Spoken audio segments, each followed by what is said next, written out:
Welcome back to another episode of Livewire TV with me, your host, Rohini. I am super excited that you guys are spending time watching with us today. If you have any questions, drop them in the comment section below. And if you like what you see, by all means, share it out with people who you think are going to get value from it. Livewire TV is the place where we like to have really inspiring conversations that's just going to ignite and empower not only your mindset growth, but also your business growth. And we go live every single Wednesday, 7 p.m. GMT time. And Livewire TV is brought to you by Livewire Media, where we do corporate videography and video marketing. This week, I've got a super inspiring guest for you guys, Claire. Claire, welcome to the show. Super Hi, excited to be here. thanks for having me. So Claire runs a franchise business called Pets to Places, and she has got an incredible and inspiring backstory, which is she's going to share with you guys today. And from my personal perspective, Claire is really the epitome of what it's like to kind of go through hell and back and make it out in a much, much positive way. I love her mindset. I love her outlook on life. And like lots of us, the past has made us what we are today. And Claire, there's an old saying that, when life gives you lemons, make lemonade. Claire has made an entire lemonade business, literally. So Claire, welcome to the show. I'm super excited to have you here. First of all, you've got a very unique franchise business, haven't you? Yes, so Pets to Places is a pet taxi service. So it's like a people taxi, except our customers are pets and we take them wherever it is they want to go, which is mostly like vets and groomers and stuff, but basically anywhere that they need to go. Now, I didn't realize that there was a gap in the market for those services until I actually met you, because it's a very niche market, isn't it? It is a really niche market. I don't actually know of anybody else doing it the way that we do it. So we take the owners if they can come along as well, or if they want to come along. We take the owners as well. So it is sort of like a normal people taxi where we use a car. It's like a normal car that we use, which is adapted with the correct equipment that we use for transporting animals. So we make sure that we do it safely and securely. How do you manage to do it safely then? Because obviously you can't just seatbelt an animal in, can you? No, so we use really top of the range transport equipment. So it's all crash tested, which is really important. Even if you're just transporting your pet as a pet owner yourself, it's really important that you use crash tested equipment, because if you're in a car accident, then you want your pet to be safe, don't you? And also, if your pet's in the car and you're in the car, and your pet's not restrained properly, then possibly your pet will injure you as well if you're in an accident. So consider that if you're transporting your own pets. So we make sure we do it to the best of our ability. Guys, get your questions in for Claire, and even if you're watching on the replay, still comment below with your thoughts and questions, because we will be following up with you guys as well. So it's not every day that you think, okay, well, I'm going to set up a pet taxi business. How did that thought process come about?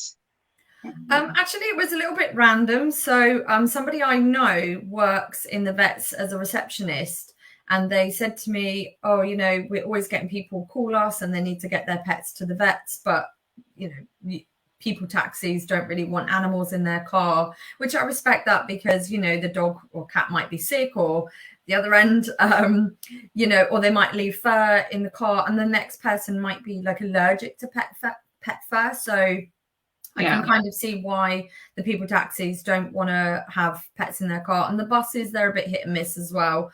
Plus, cats in baskets are actually really heavy. So if you've got to carry one to the bus stop, that's a long way to go.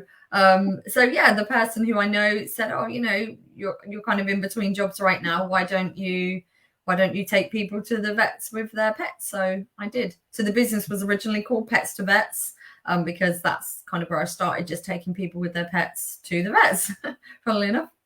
So it's like a convenient service for people.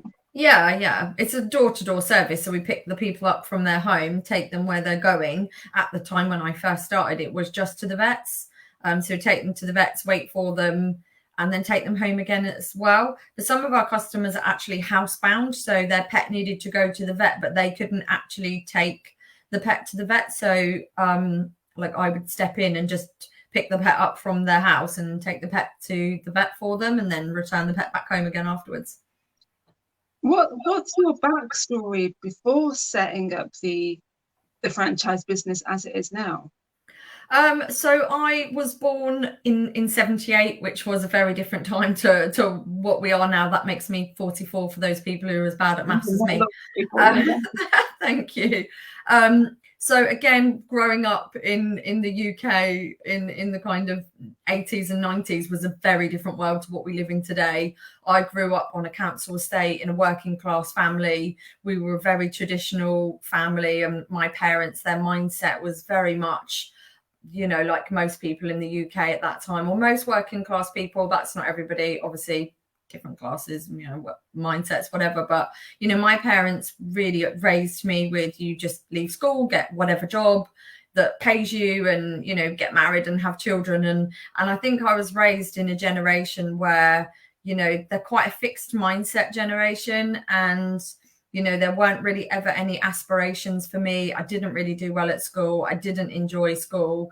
I have a very short attention span, and I'm a visual learner. So school is never going to work for somebody like me. Sadly, I think they still basically teach the same way. So yeah. So I was never really expected to do very much. And I then became a teen mum just to, you know, compound that stereotype. But so I never really had any aspirations, to be honest. And I was a stay-at-home mum, so I met my partner when I was only 18, and you know, it was kind of soulmates, and met and fell in love and went on to have 3 children.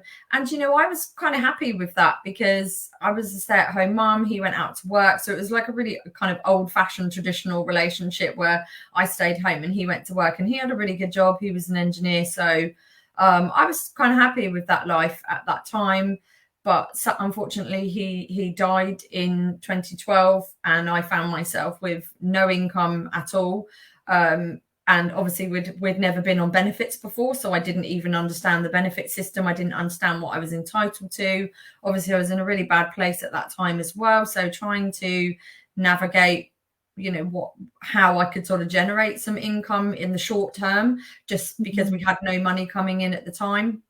And obviously dealing with my grief as well. So that was really difficult because, you know, I mean, when you've lost your soulmate, that's the other half of your heart has gone to heaven and you're left here to cope by yourself. So, I mean, that's really hard.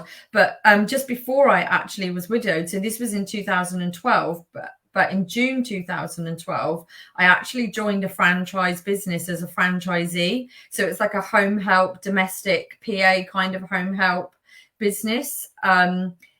Unfortunately, that went really badly because the franchisors of the business were just horrible people who, as soon as they had your 12 grand, they really did not care about you at all. It was like, thanks for your 12 grand. Here's an operations manual.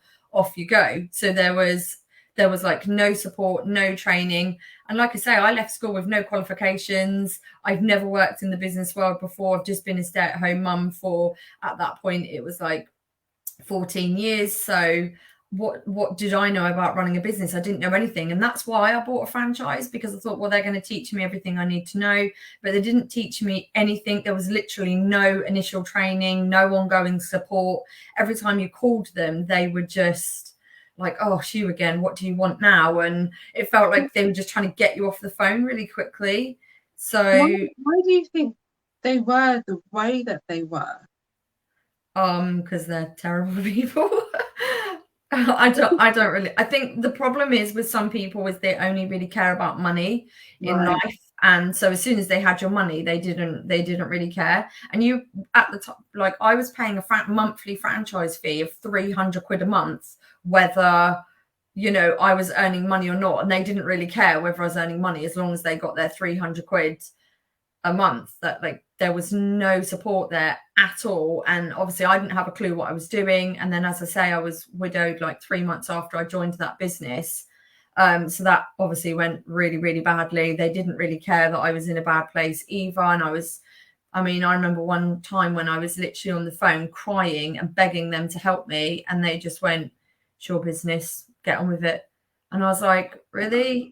How am I working with people that are so heartless? That I was literally sobbing on the phone, and they just went, yeah, we don't care. That was it. And I was like, wow, You were honest. I mean, yeah, yeah. That was about the only honest thing they ever said to me. But I was like, no, I have to leave this business. So it took me about a year to leave that business, just because I tried to sell the franchise and I kind of carried on for a bit. But in the end, they literally bullied me until I had a nervous breakdown. So I had to just give the business back. I lost about £40,000. I was in a very, very bad place at that time. Like, I don't know if people know much about having a nervous breakdown, but I could barely even pull it to the shops to, pull it together to go to the shops and buy bread. I just couldn't remember, like my brain was so muddled. I couldn't remember how to get in my car and drive to the shops and buy bread. Like I couldn't even put my thoughts together enough to do that. So it was a really, and you have 3 kids to raise as well. Two of my children are autistic as well. So, and I had no support from family. I had a couple of friends around me, and that was about it. So essentially my daughter at like 14, 15 years old had to kind of step it up, and we got no help from like social services, no help from the school, no help from anybody. I didn't have any help or support from anybody other than my own daughter. So yeah, it was a really, really hard time. So that's when I took 6 months out and just was like, oh, I've really no idea. Just felt completely lost. And I was in such a dark place that, in all honesty, for at least like the first 2 or 3 years, after being widowed, I didn't even really want to be here anymore. Like if it wasn't for the children, I probably wouldn't be here. I think unless you've been in that really dark place, like people just can't imagine how hard it is to even get up every day. It was like a really, really, really dark time for me. And, anybody who's been in that dark place and has crawled their way out of it, hats off to you, because that's really hard. But kind of when I started the pet taxi, that's when, there was little bits of light, because even though I didn't really want to get out of bed every day and I didn't really want to participate in the real world, because I just wanted to hide in my house and pretend life wasn't happening. But, it was actually the customers that really helped me out of my darkness, because every time I would take someone to the vets, they'd be like, oh, wow, I'm so thankful for you. You're such a godsend.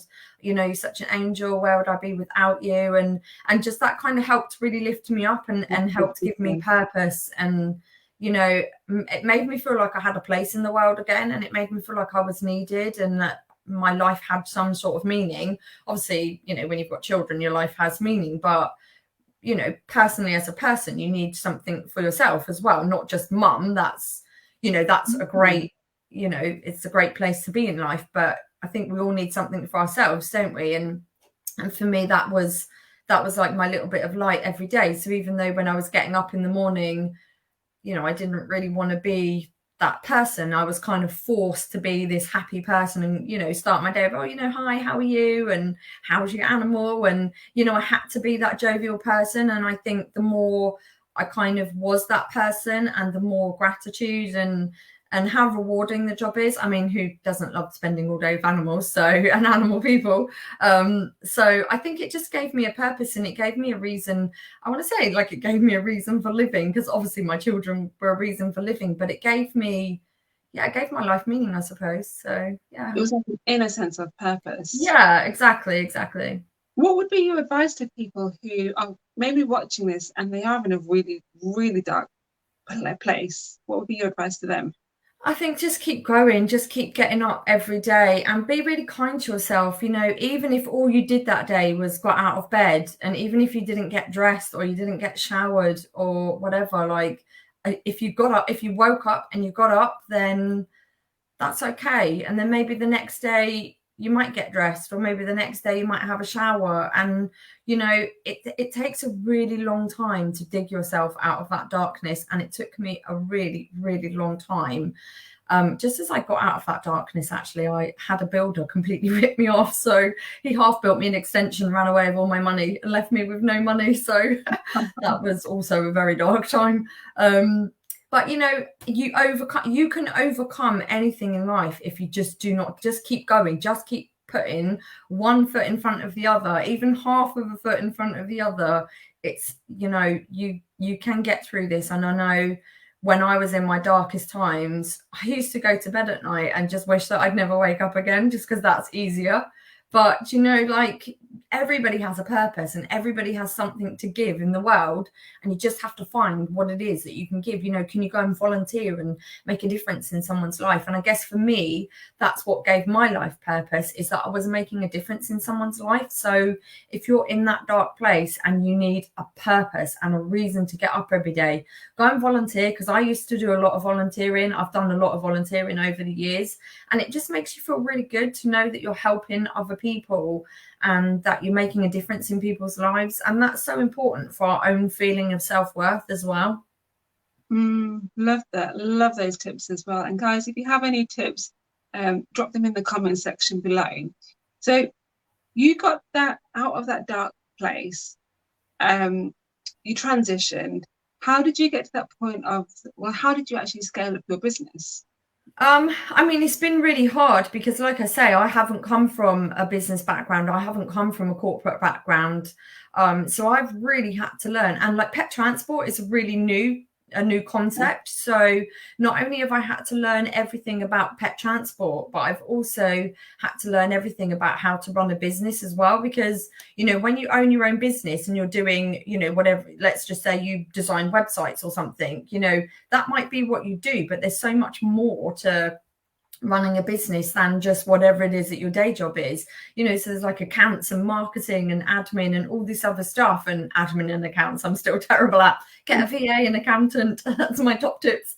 You know, it's really hard because when you are at the beginning and you don't have a lot of money, you have to do everything, even if you're not that good at it. So as soon as you can get some outside help with your business, I would say definitely a VA is like the number one. My VA is fabulous. I literally wouldn't run my business without her. But obviously, when you're at the start, you've got to do it all yourself, haven't you? Yeah, 100%. What other tips have you got for people then in terms of helping them to scale up?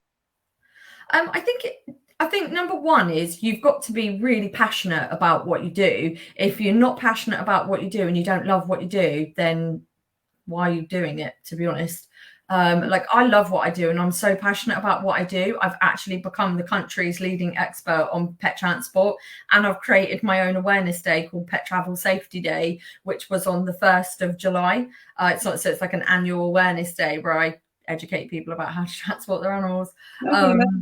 So and I hope to have my own crash tested transport equipment one day. Just need somebody with money. If anybody else loves animals like I do, then and you've got money, give me a call.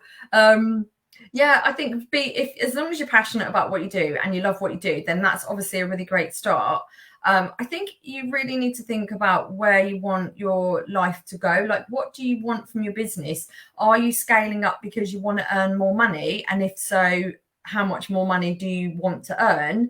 And then what do you want your life to look like? How can you scale up so that you still have a good work-life balance? Because, you know, I only really want to work Monday to Friday, 8 till 6, and I don't want to work weekends and I don't want to work evenings. So I'm happy to scale up at a slower pace because that fits in with my life and that fits in with where I'm at right now. You know, I don't have a lot of monthly outgoings and I'm not a materialistic person. So other than kind of paying my bills and money for holidays, I'm not one of those who I need to earn, you know, 50 grand a year or 100 grand a year. So I think really look at what you want to earn and what hours you're prepared to commit, because if, you know, everyone can say, let's scale up and have £1 million business by next year. But if that means you've got to work 24 hours a day, 7 days a week, and you're not missing out on time with your friends and family, then is it really worth it? And, you know, yeah, you might be earning £1 million next year, but what have you sacrificed to get to that? Because,